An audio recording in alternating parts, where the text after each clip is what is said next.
here's kind of how I'm seeing the Reza Pahlavi's call to action could unfold without like tons of weaponry and arming a bunch of people. Tell me what you think. Okay, so I think the call to action to topple the Islamic regime will probably not occur in one day or a week, but probably a long, prolonged campaign lasting months, with the populace working in shifts. With tens of millions of participants, even if unarmed, a sustained campaign could be launched that would totally overwhelm the resources of the regime to cope. In other words, like just with the sheer numbers of people who would be like, you would saturate the streets with, without even like a small percent, like 2% of the population uprising, which means that you could probably sustain that kind of revolt for months. And I don't see how the Islamic regime could, obviously there will be casualties, but I don't see how the Islamic regime could withstand an onslaught like that. Wait, you're saying without arming the Iranian people, if we get 2% of the population to rise up, the Islamic Republic would not be able to survive that? No, I'm saying, okay, so the revolt will occur like within in a day, right? Like there'll be a 1 day of revolt, but then you could work if you work in shifts, you could sustain that like day after day after day. You could have millions of people on the streets, literally overwhelming any kind of any kind of ability for the Islamic regime, the Basij or whoever to respond. Obviously, there'll be massive casualties, and obviously, any kind of armed citizenry would be a plus. It would be a bonus, but just the logistics of millions of people on the streets day after day after day, I would think would completely overwhelm So, the capacity of the regime. okay. And you're saying 2%, Well, right? 2% per day. In 1 day, 2%. Next day, So, another shift, 2%, right? okay, so let's examine that. Okay, because let's look at what happened in early January, right? In early January, the estimates suggest that this was European intelligence system suggested that all over Iran, about 5 million Iranians came out, right? So Yeah. 5 million out of close to 90 million Iranians inside Iran is more than 5%. Okay, it's like closer to 6%, right? Right. I So don't see this happening like across Iran. I would think that it would occur within highly popular, like Tehran, for instance, right? So, like, let's say there's 10 million people in Tehran, right? That would yeah, be like so 10 million how people many in people? Tehran. How many people would it take to saturate the streets of Tehran, for instance, in terms of like a protest? Okay, so 10 million people in Tehran is more than half of Tehran, right? Oh, it is? Okay. What's the population of Tehran? It's like 17 million. Okay, so if a small percentage of that saturated the streets day after day I, after day, wouldn't they be able to completely overwhelm the only in Tehran. message? Well, I'm just But giving that's it what as an happened already. example. So That already happened in January. right. So why So wouldn't that be a way but to secure like but once they but overtake Tehran, well, they couldn't can't. they? Let me tell you. Okay, so if you only Okay. focus on Tehran, that means that the Islamic Republic can bring all of its security, all of its forces to Tehran. If you don't have protests in other places, and also if you have, so let me examine what you're trying to do. But by the way, I said that I really appreciate you trying to find a way to liberate Iran. Like this is, Mm. I really, you have such a big heart, and I really appreciate your support. Right? If we have millions of Iranians in the streets, okay, and they're unarmed, and then the regime forces are come to the streets and they start shooting into the crowds, what happens then? See, from my okay, so here's what I don't understand. I don't understand how Prince Reza Pahlavi's call to action is going to unfold. So I'm trying to trying to simulate that in my head. Like So yeah, that's how what is we're that trying to going do. to? We're trying to think about that, right? Because what do you Right. if you have millions of Iranians in the streets, and then the regime forces come out, and there's crowds of people into the streets, and they take machine guns and they start shooting into the crowds of people. what do you think happens next? I'm assuming there'll be some support, some limited, maybe like a small percentage of armed support, possibly through drones or whatever. I'm assuming it's going to be very limited, though, just because obviously the logistics of large crowds with military support, I just don't see how that could be organized. So that's why I see there'll So probably be some limited drone support. If that doesn't stop the regime armed forces to keep shooting into crowds of people with machine guns, then what would yeah. happen? I'm assuming that there'll be high casualties in the initial phases, but then if they can keep it up day after day, They can't keep. We know they can't. We know they couldn't keep it up because we had 5 million Iranians in the streets of Iran, and given that once the shooting started, the crowd had to leave. We know you can't just stand there while you're being shot at, right? So it's like we can't. They wouldn't be able to keep it up if you're just standing there and there's armed forces shooting into you. You can't continue to just stay there, right? And but I'm assuming yeah. I'm assuming there will be some limited military support. So for instance, when they do come out, I'm Like, assuming that there will be US, I don't know, pinpoint strikes or so this is drone why, strikes or but we don't whatever. know. But Yeah. this is why I think we should just arm the Iranian people because we don't know. But we don't know if there will be, and we don't know if it's going to, even if there is, if it's going to be good enough, Yeah. I don't right? know. So here's the I'm thing. just yeah. Yep. No, go on. I'm Sorry. just wondering how these weapons are going to ever get to the Iranian people. I just don't. I just logistically, I don't know. Like how would that even happen? There are ways. There are ways. I mean, it's a good question. I could look into that if you want, and maybe yeah, actually, that would be something that I think, you know what, in my next stream, which is starting with Ali here, that's something that we could brainstorm. That what are the different ways to get weapons into the hands of Iranians? Actually that's a very good question, right? That's a very good question, and I would love to, brainstorm that with you guys could, if anybody has any ideas here, put a 2 in the chat. My idea was to liberate Bandar Abbas, right? And then Americans would liberate Bandar Abbas, and then Prince Reza Pahlavi would put a call to action to the Iranian people to come to Bandar Abbas from all around the world. And Prince Reza Pahlavi's team, along with the Israeli Mossad and the agents inside Iran, would vet the Iranians who are coming to Bandar Abbas, vet them, and then we have Ukrainian soldiers train them with drone technology and also how to use guns. Ukrainian soldiers would train them, and then we will create an Iranian army starting from Bandar Abbas, keep expanding and taking more territory until they get to Tehran. That was my plan. That was the plan I suggested, and but we could see what other people think here. But one thing I want to add here is that many of us, and Nora, I don't know if you want to comment on this, because I want to admit that we were wrong about something. We Iranians thought that once Iranian people come into the streets in the millions, it's over. That was our assumption. That once the Iranian people come into the streets on an uprising, the Islamic Republic will fall and it will overwhelm them. We weren't prepared for what the Islamic Republic did in early January. We were not at all prepared for that.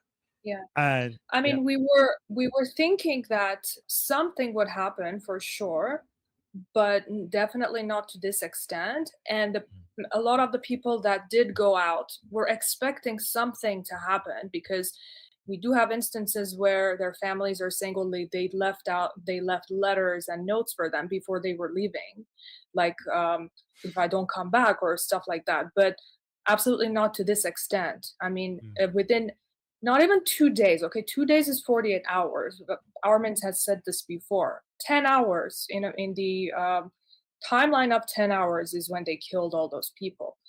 So yeah, I mean, this is why I'm saying the next uprising, we need the forces there. They need to target the security forces that are machine gunning people, basically. And that was the main obstacle, right? That was the main obstacle. Yeah.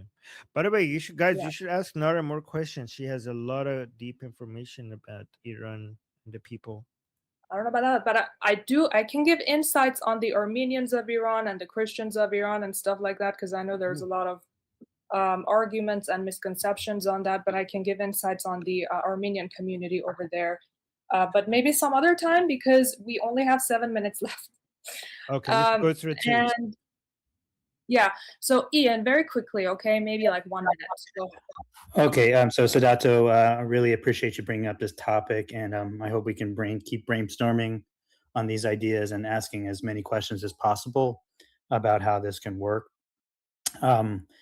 I've been asking similar questions, and one of the things that I've been thinking about is what infrastructure and supply chains can be overwhelmed by general strikes, sabotage, boycotts, and other forms of protest that don't expose people to being shot in the streets.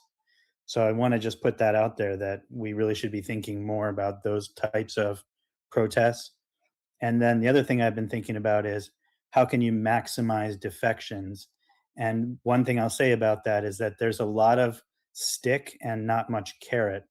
And what I'm hoping to see is more of a message about what people can expect if they do defect and what can incentivize them to do that. In the research I've done, it seems like it's possible that more than 50%, if not nearly 80%, of current members of the various militaries will not be subject to prosecution after a revolution. Who knows about these numbers, but it could be fairly large. And in the case of those people, I think you really need to incentivize them to defect by showing them that they're going to have a reasonable life after the power shifts. And so I just want to put that out there, that I think that's super important. But I really, really appreciate as much brainstorming on this topic as possible, because we can do all the things that we're talking about. We can arm people, we can continue the bombing, we can continue the blockade, but there are many other things we could do that could potentially really push the needle over the edge. And so I want to push for that. Thanks a lot. Thank you, Ian. Guy, you're next. 1 minute. Okay, so first of all, in terms of getting the weapons in, as we said, the border is porous. It goes both ways. They absolutely cannot guard the whole border of this huge country. I think they're expecting it to come from sea, so and it'll be easy to find that way. My guess would be Azerbaijan as the main. We have free access to Azerbaijan. It's easy to get stuff in there and through there. And now after the treaty with Armenia, potentially for Armenia as well. But I'm not as I know Azerbaijan is more comfortable in terms of like long-standing relations and being opposed to the IRGC and so on. As for what happens inside Iran, we're not expecting it in January. We are expecting it now. Like we know that they're capable of basically anything now. We weren't sure earlier. The issue then becomes, what tools do they have? But I don't think they have many more tools. First of all, that's intelligence. That's easy to find, and I don't think they have much more than what they used in January. It's okay. We could go like 2 minutes longer. Okay, sounds good. Go ahead. They have way less of everything now than they did in January.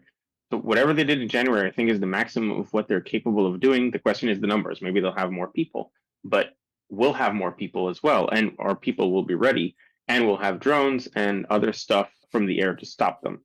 So I don't think whatever I assume that they're going to try to do anything and everything that they can to stop it.